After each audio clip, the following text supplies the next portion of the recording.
Watch Keyshawn in the background, right? Watch him, how he's mumbling something to Shakur. And I know he's trying to tell him, say his name, yo. Just say his name.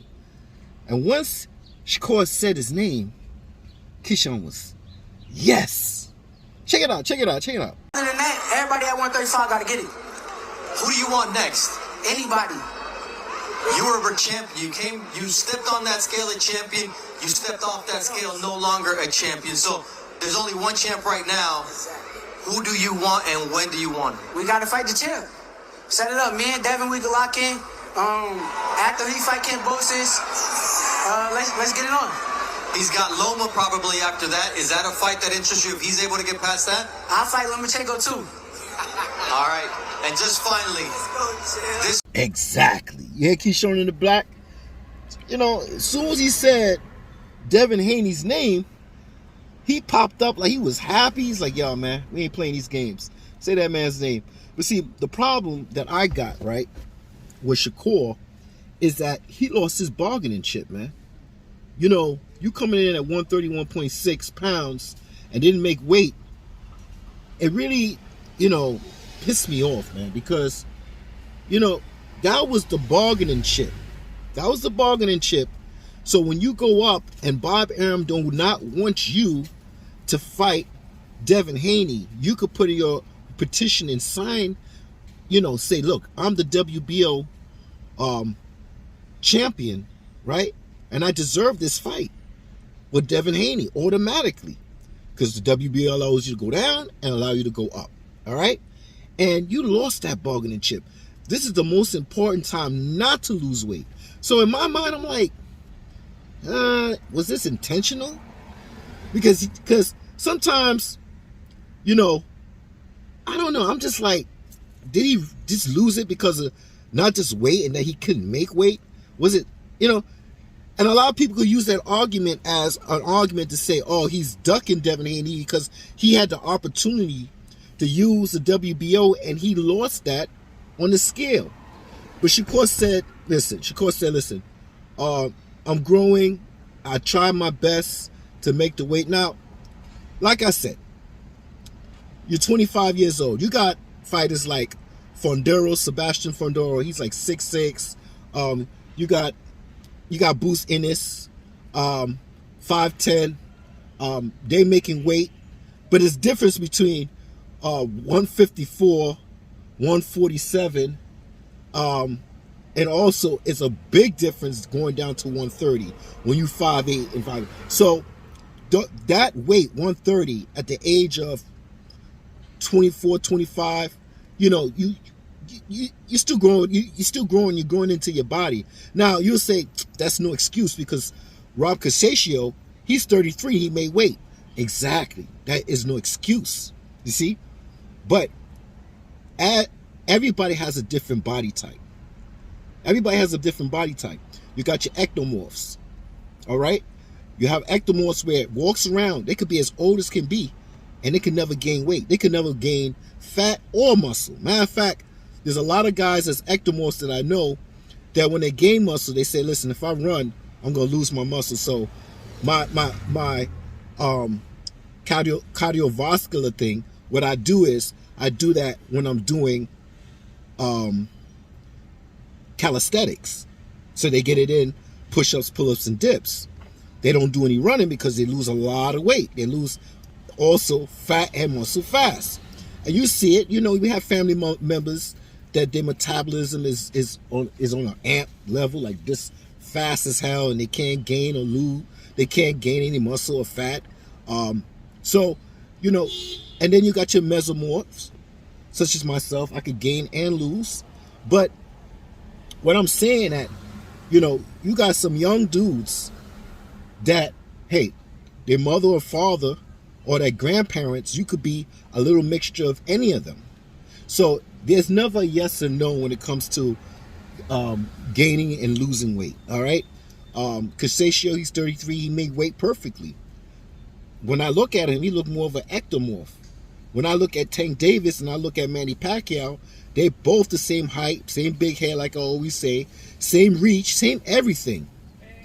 But at the end of the day, Manny Pacquiao looked more like a natural, lighter weight. You know what I'm saying? You know what I'm trying to get at. And he could be a mixture of a ectomorph. You know what I'm saying? Because his body type is different. His body mass index is different from Tank Davis. Okay? Tank Davis is a little bit more thicker, right? So I would say he might be mesomorph. He could gain and lose weight. But Manny be like, no, I can make 140. I can make 140. So everybody's different when it comes to their body type, not just their hormones. All right? So that plays a role in it, right? So all I'm saying is like, okay, bro, I felt like Shakur, you should have worked a little bit harder to lose that weight just to make sure you got that bargaining chip. So in my mind, I'm like, damn, is this dude really want the fight with Devin Haney? Because anybody could argue that, yo, bro, if you really wanted that fight with Devin, you would have lost that weight, or even that hour that they gave you, whatever, lose that weight just to hold on to your belt so you could get that leverage. Now, I'm hearing a lot about, and it's so funny, right? Bob Arum, he thinks certain people are marketable, right? Let's just use the word marketable. Now, Neveretti's at Emmanuel Neveretti, he's up. He's at 126. At one point, he's going to move up to 130. I'm keeping my eye on Bob Arum and how he feels of the Cuban. That was a Cuban dude that beat Shakur Stevenson in the, I think in the Olympics, right? Yeah. And, a lot of shit happened after that, right?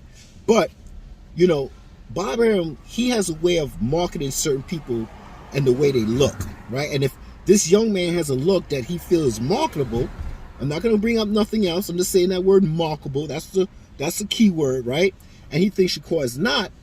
Well, I'm keeping my eye on that. I'm keeping my eye on that because, you see, when I don't want to hear anything about Neveretti being undisputed at 130. I do not want to hear anything about Neveretti being undisputed and giving Neveretti a chance of being undisputed at 130. I don't want to hear it because Bob Arum did not give that to Shakur Stevenson. Matter of fact, let me give you a little recall because I was doing videos about Shakur versus Devin a long time ago, talking about he should be able to just go straight up and do this. So let me give you what Bob Arum say, and I'm going to come back at you with what I feel, with my opinion. Here. I'm quoting Bob Arum. Fuck being the unified champion. Screw that. There's not a person in this room that knows the WBA champion or the IBF champion. So who wants to put those fights on? They're not going to draw shit. Shakur could defend titles against other fighters at 130. There's a lot of good fighters that he can fight at 130. Not those jabronis that are champions of the WB and the IBF. So I expect that hold on.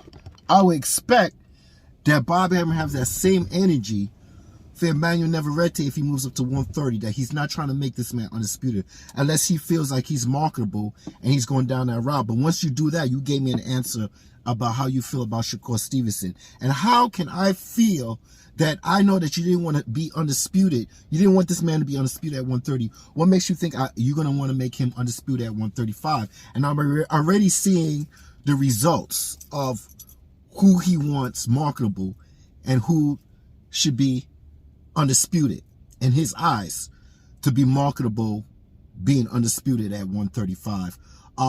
When you see that Devin Haney, right, when he beats Kambosos, right, if he beats Kambosos, whatever, the first thing they say that Bob Arum's intentions is for him to fight Vasily Lomachenko. And that's the whole thing that's going on right now. Once he fight that, you got one fight deal, and then that one fight deal is to fight Lomachenko. Now, when Bob Arum says, I have a one fight deal, I don't know if the name was Lomachenko or it just says a one fight deal, because I know right now, at the very least, if something goes wrong with Lomachenko, let's just say something happened, right? let's say he gets injured in his tune-up. Let's just say that, right? Would Bob Arum say, listen, I got this one fight deal with Devin Haney. Am I going to put Shakur in there? Am I going to put Shakur in there? And if that's his only option, then he has to put Shakur in there, right? But he's looking at Lomachenko because he feels like Lomachenko is more marketable and he sells more, whatever he thinks in his mind, or what he wants to show that, you know, whoever want to present that, right? So in my eyes, I'm like, damn, Bob, you know, you could really win this. You know what I'm saying? And the fans, because you know what it is? At 130, you know, he said that who wants to fight those two jabronis? No one know them. Joe Cadena and I think the other guy at the time was Ramirez. Right now, the champion is still Joe Cadena, and I think it's Hector Garcia. IBF is Joe Cadena. I think the other one is WBA, I think, or whatever. Hector, and he's with a PBC. He's with PBC. And George Cordina is with, I think he's with, what do you call this guy name? That's with Anthony Joshua. Eddie Hearn, right? So, there's no co-promotion there, right? And I guess, you know, like Arum, he don't want to split the pot.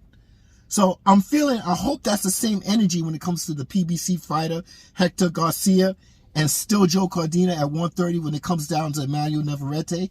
I hope there's no big changes there. All right, same energy you gave to Shakur, same energy you could give to Emmanuel Navarrete. And I'm keeping my eye out on that shit with Emmanuel Navarrete. So, all I'm saying is that, you know, you can't, if I was, like I always say, if I was Bob Arum, I would have let Shakur fight Devin. And then Shakur beats Devin, if he beats him. Okay, everything's an if. And once he beats him, then you could give Lomachenko a chance, right? So then the fans win because we get to see Shakur versus Devin. And guess what? If you see Shakur versus Devin and Devin loses, well, Devin going to want his payback. So that means he has to sign again back to Bob Arum to get that rematch with Shakur Stevenson. And if he wins, we get a trilogy. That means we get to see at 135 Shakur and Devin 3 times, a trilogy, if that happens. Or maybe once or twice or whatever. But still, at the same time, the fans win because I hate to say this, but it's all in-house. You know what I'm saying? We don't have to worry about all this shit. So now, if Shakur beats Devin and that's done, we can see the Lomachenko fight. And you give Lomachenko... See, if it's the other way around and Lomo beats Devin, I'm not seeing Lomo fight Shakur. And I don't see Bob Arum letting Shakur fight Devin. I mean, Shakur Stevenson. I'm not seeing that. Because it's all about marketable, right? And in Bob Arum's eyes, who is marketable is Lomachenko to him. He's still giving this man a chance, right? After losing, put him up there in the ranks to get an opportunity to fight Devin Haney. It is what it is. And that's why I said if you got one fight deal with Devin Haney and it's over and he beats Lomo, well, you done. You ain't got no more Devin Haney. Unless Devin Haney wants to stay over there with the with Top Rank. But why take that chance when you could just say, Shakur, go fight Devin, man. Go fight Devin, man. That's it. Get a touch up or whatever. If you want to touch up somebody up there at 135, and by that time, after Kamboso and Devin, you'll be ready to fight Devin Haney. But no, it's not going to be that way. And that's why I'm kind of upset with Shakur Stevenson losing, you know, his bargaining chip, man. I'm just like, come on, man.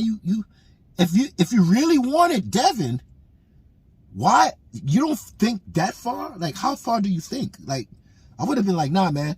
If Bob Arum don't want me to do this, at least I have this opportunity with the belt to do that.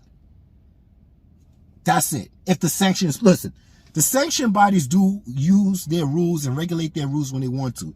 You see, hey, 131.6, what do? They strip them. They did the rules. But all of a sudden now, you're moving up in weight. All of a sudden now, you're going to say, well, Bob Arum don't want him to do it. But fuck what Bob Arum wants. The rules are that you are WBO champion. You can move up or move down to fight the champion. So, you know, it is what it is. But I'm seeing a lot of talk about Tank Davis and Shakur Stevenson now, and this is clout chasing. This is the era of clout chasing. So, when it comes to Mayweather and Tank Davis, Mayweather said, "I only want to do in-house." That's I'm not stupid. I'm listening to that. See, all these channels are talking about what fight could happen. Yes, that's a good fight, Tank and Shakur. That's a great fight. And it's a big draw because they both can sell, right? As we can see, Shakur sold out his arena. The Prudential, he sold his arena out. So that's a good draw. The DMV and Newark, that's good, man. But the problem is there going to be a co-promotion between Shakur and Top Rank and Tank and TMT? Could it be? Could it happen? After the man Mayweather said, "No, I'm not doing no co-promotions. Everything's in-house." So I would expect a lot of Tank and Shakur, because there'll be a lot of clout chasing for Tank to fight Isaac Cruz. And in order to make Isaac Cruz and Tank a big fight, as long as you keep Tank in your mouth fighting Shakur, when that don't happen and he had to fight Isaac Cruz, well, at least subconsciously you've been hearing Tank's name. So that build up and all that build up with Shakur is just going over there, right? And the way I see it, maybe that's what's gonna happen, because they had a taste of each other already. That's Manny Pacquiao's fighter. So we don't know. We don't know what's gonna happen, but there's a lot of clout chasing. I know you're going to hear a lot about Shakur fighting Tank, but my thing is, bro, you had your opportunity. If Bob don't want you to do something, you took your own opportunity away, going to 131.6 on the scale and losing your WBO belt, both your belts. But the WBO belt is the most important belt, because you automatically can fight Devin Haney after you fight Camboso. So that's my issue with Shakur. And we don't know if, because now Shakur is calling out Devin Haney, right? And guess what? Since he had that belt, it's going to be kind of hard to blame, you could blame Shakur when he had the belt, but now you don't have the belt. So you can't blame Shakur. But he could say, I still want Devin Haney. Now, we got to wait to see how that's going, because Devin Haney is an in-house fight now because he signed to Bob Arum. Is Bob Arum going to let him fight Shakur Stevenson? And we're going to see. But everything is an example now, okay? We know people were saying, oh, Crawford, he had to leave Bob Arum to get this fight. He's a free agent. So that's the example. He's a free agent. Now and that was a hard time to get the fight. In 6 months, we were waiting for a fight, right? With a free agent, right? So we're going to get examples. See, this is the year where we're going to get the rest of this year. We're going to get the rest of the examples about free agent, co-promotion, in-house, and how this shit works, right? So we're going to see what's going to happen. And I'm going to learn from this shit, because if the free agent is not getting what he's supposed to get, and the machine behind Errol Spence is saying, listen, we don't have the money. We don't have the money for the fight. They said that a long time ago. And then they can't give Errol strap season. Well, whose fault is it? Even regardless if Errol Spence wants to fight, whose fault is it? So we're going to learn a lot about these promotion companies. It's in-house, the free agent, a lot at the end of the day. But for Shakur, well, I wish him the best. He said he's got to go back and refine and sharpen his tools, which he's supposed to, because he got hit a lot in that fight too. But he has some things he got to sharpen up and fix. But same as Devin, I see flaws in Devin too. Tank gets hit a lot until he ready to counter you and get you out of there. He got knockout power. But at the end of the day, I'm not going for the banana in the tailpipe. So they could keep talking about Tank and Shakur all they want. I already know in the back of my head, this nigga said no in-house, no No co-promotion, only in-house fights. That's rule number 1. That's what Mayweather said. 2, I expect the clout chasing, because this is the era of clout chasing. As long as we can with Shakur and Tank, until Tank end up fighting Pitbull Cruz. So that's all I got right now. This is what I'm thinking, and you know, kind of upset. I'm glad for Shakur, but I'm highly kind of upset that he took that bargaining chip for himself. Yeah, maybe he couldn't make the weight, but this is the wrong time not to make the weight. I think you should have gone 120% trying to make the weight, just to know that you got that belt to fight, the opportunity, and not just depend on Bob Arum. All right, so I'm not here to change your mind. I'm here for you to read between the lines and just think about it. The clout chasing, all this shit going on, and are we going to really see a Tank versus Shakur, which is a great fight? I'd love to see that. Will we see a Shakur fight a Devin? Would Bob let that happen? You know, a lot of people like, well, we're going to wait till they go up to 140. Well, we're going to wait till they 147. Well, we could see these fights at 135, 140, 147. We could have different trilogies and different divisions of these fighters fighting and making money together. But nope, a lot of people like let it, you know, let it marinate. Anyway, I'm out of here. Not here to change your mind. Read between the lines and think about it. Just think about it.